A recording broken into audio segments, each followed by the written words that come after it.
Hello and welcome to PGurus channel. I'm your host Sri Iyer. I'm here today with Professor R. Vaidyanathan, ex-professor of finance at IIM Bangalore. He's currently with Shastra University. He's on the chair of Joe Ramaswamy. I'm sure I'm getting this thing wrong, and I will let Professor RV join us now and clarify what his latest position is. Professor RV, welcome to PGurus channel. Thank you very much, Sri Iyer, for your kind introduction. There is nothing, what you told is correct actually. I am on the what is called the Joe S. Ramaswamy Chair Professor in the area of Public Policy at Shastra University. I am also Dean of Economic Studies at Vivekananda International Foundation, located at New Delhi. These are the two positions, honorary you may call it, I am occupying currently. You may ask any particular interesting questions on this Sunday morning. Thanks for that introduction, Professor. The first topic that we are going to talk about is on black money, since you've been touring the country releasing your book on black money. And I hear very good vibes about it. It's been doing very well. Congratulations. The first question I have for you, Professor, is if you read the newspapers, India's viable stock exchange, I don't call it as the only stock exchange, but the viable stock exchange, the National Stock Exchange, has been trying to go public, IPO, for a while now, about I think a year and a half or so. Recently, they ran into a storm in terms of the high-frequency trading scam, and the SEBI is investigating them. Long story short, they still would like to go public. Now, I did a quick perusal of their shareholding pattern, and what I found was that NSE has about 35% FDI/FII ownership. And I then went to look at some other banks like HDFC and ICICI banks, the two private banks that operate in India. And these two private banks, by the way, are also shareholders in GSTN, the Goods and Services Tax Bill Network. And I also noticed that HDFC has close to 75% foreign ownership, and ICICI has a similar number. The percentage doesn't matter. So my question to you, Professor, is there's a high likelihood that these percentages, a significant percentage of that, could be invested in the form of participatory notes. Now, participatory notes, as we all know, are anonymous in the sense the real owner's name doesn't show up anywhere. So these things are sitting in the form of an entity, and we don't know who really owns it. Does India want to risk some of their biggest banks and the viable stock exchange with owners whose idea it has no idea of? I would say that you're really spot on. You have really closely identified a very major issue in Indian economy today. Regarding HDFC and ICICI, there has been quite a number of years before itself the concerns were raised. There were also questions, are they foreign entities or Indian entities? Now, that time Finance Minister P. Chidambaram, being very clever by half, so there were a lot of these, what you call verbal gymnastics were done. At one point of time, it was told these are foreign,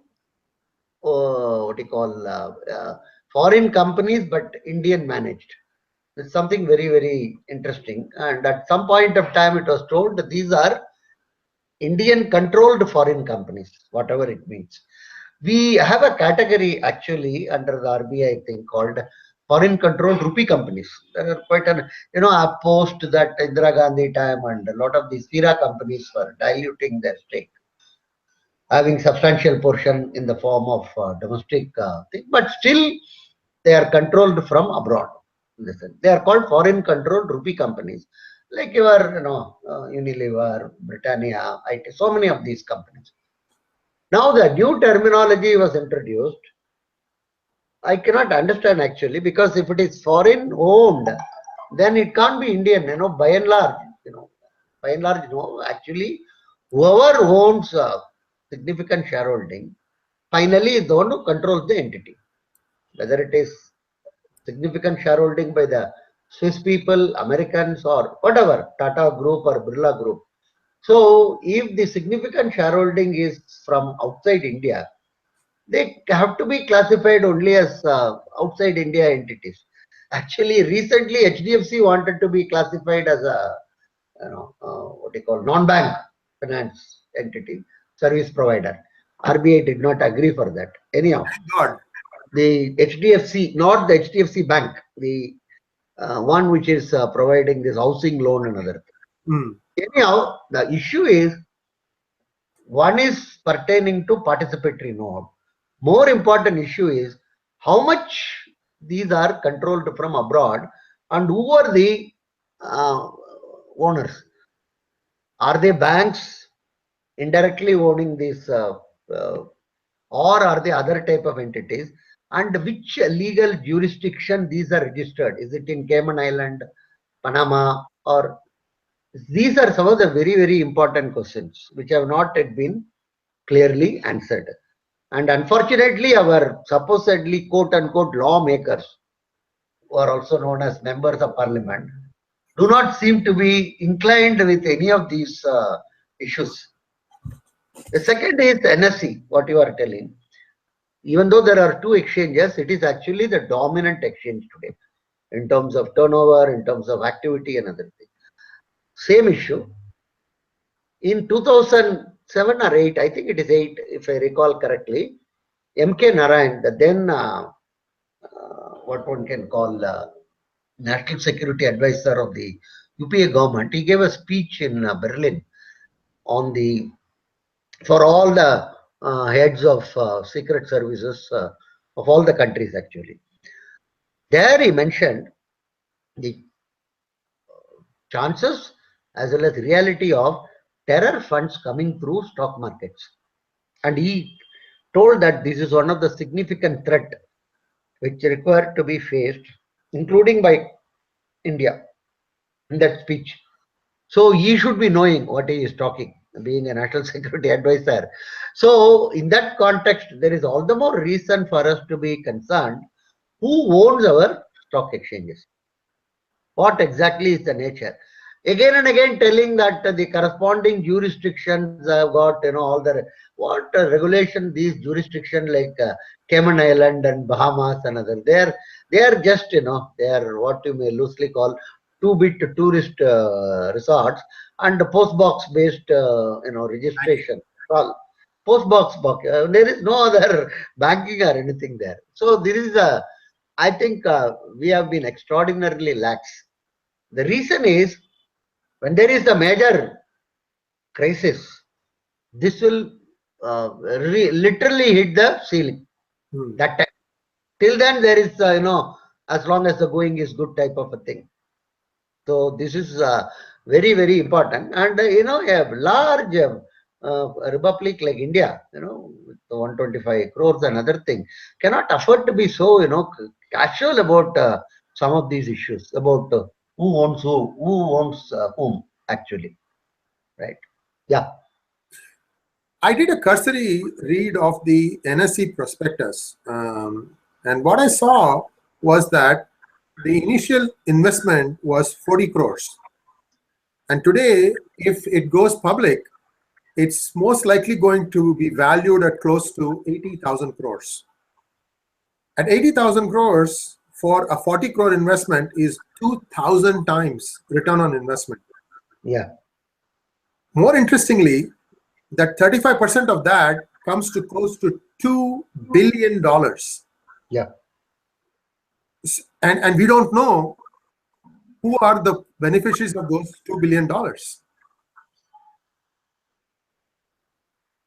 Now, there has been some investigation going on with by SEBI into what really transpired in the high-frequency trading scam that happened at NSE. Right.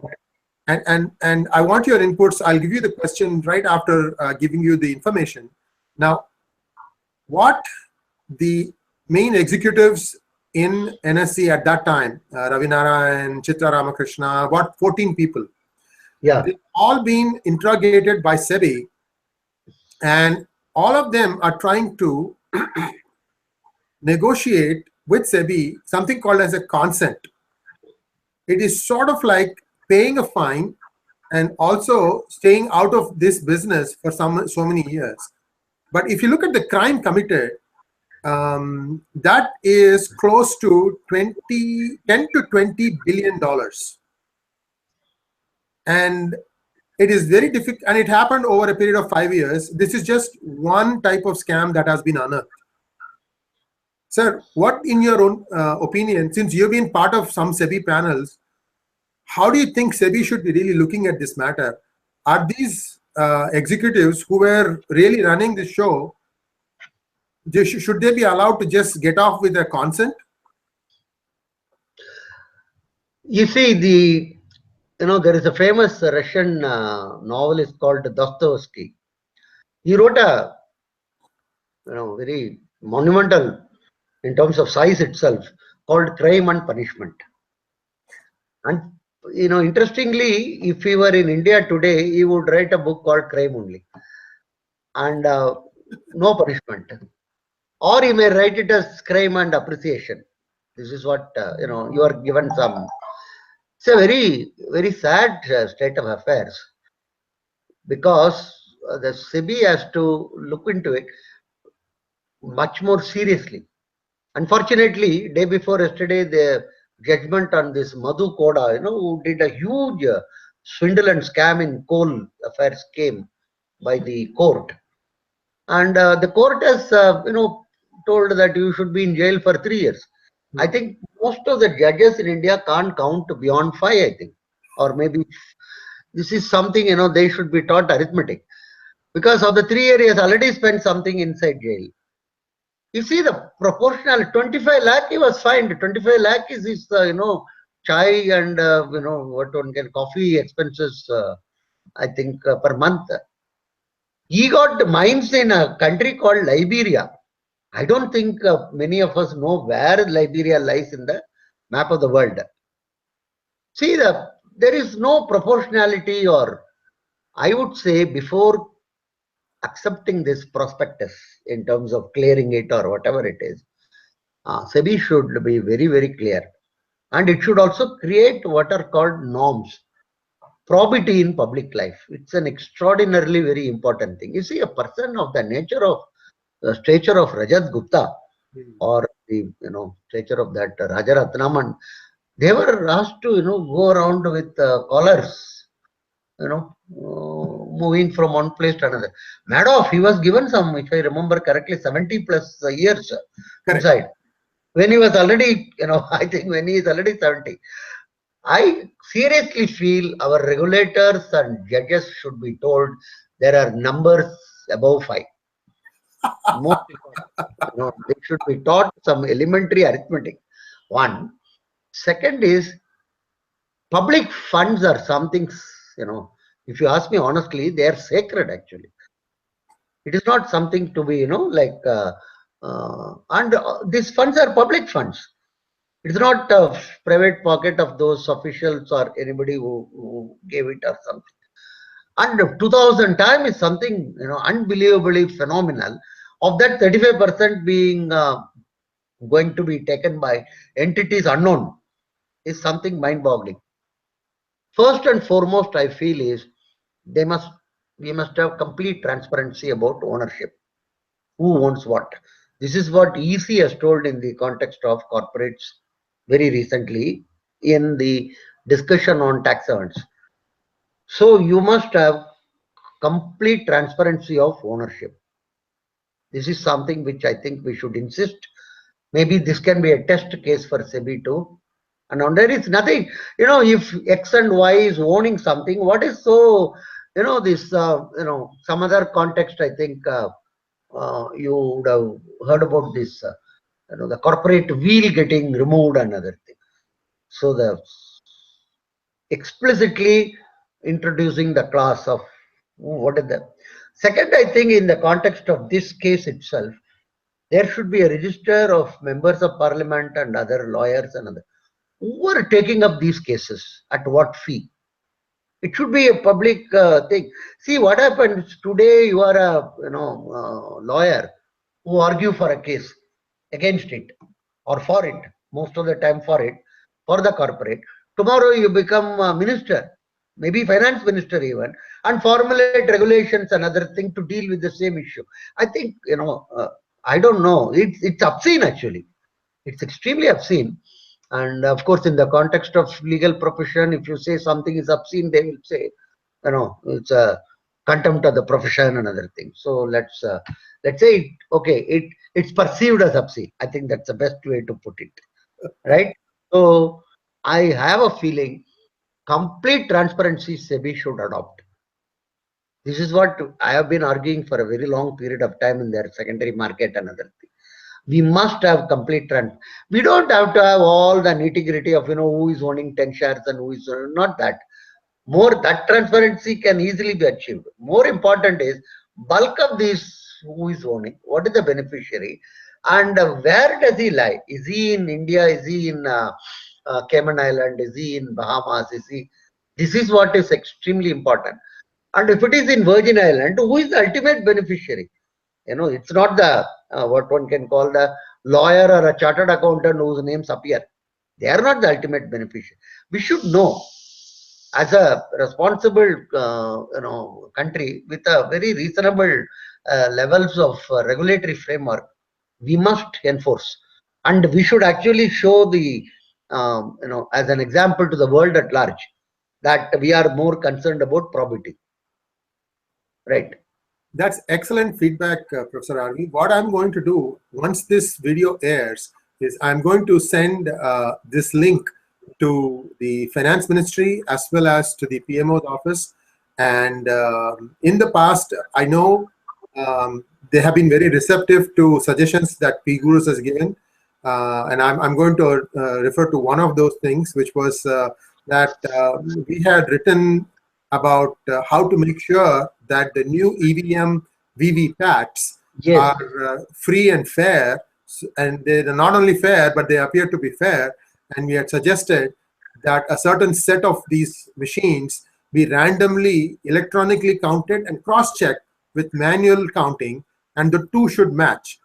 And if there is a mismatch, then in that constituency, whichever the constituency where the mismatch happened, the entire set of EVMs should be only manual counted. Correct. So I think I read a circular from ECI which said that they're going to do something very similar. So it was very Yes. Actually, very interesting. Your suggestion, in a sense, has been accepted. PGurus' suggestion has been accepted, and day before yesterday, Congress was demanding that 25% of all the booth thing should be verified. That would be, I think it would be time consuming and not required, because at the time of polling, in many of the places, they checked between the print as well as the what was registered, and they have not found even one error actually so far. So there is, I think, this random checking would satisfy, I'm sure, both the Congress as well as the ruling. You see, the tendency is people do not understand how over a period of time so many improvements have been brought about. EVMs did have their own deficiencies, and EVMs have been misused also. For instance, there is a huge amount of allegation against the 2009 election of P. Chidambaram. How he got totaling, retotaling, re-totaling, and other things.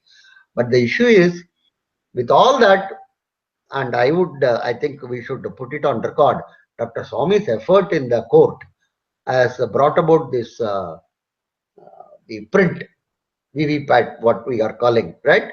And that to a large extent would mitigate the complaints or the deficiencies of using EVM. The tendency that if I lose, EVMs are responsible. If I win, public is totally with me. I think this attitude by the political parties, I think, is not very appropriate. I agree with you. And I only hope this video, if it is going to be even 5% useful in bringing transparency in our public affairs in financial system, that would be really a very important step. Thank you, Professor. And Dr. Swamy, thank you from all of our readers of PGurus for the Herculean to get the VVPAT going. Yeah.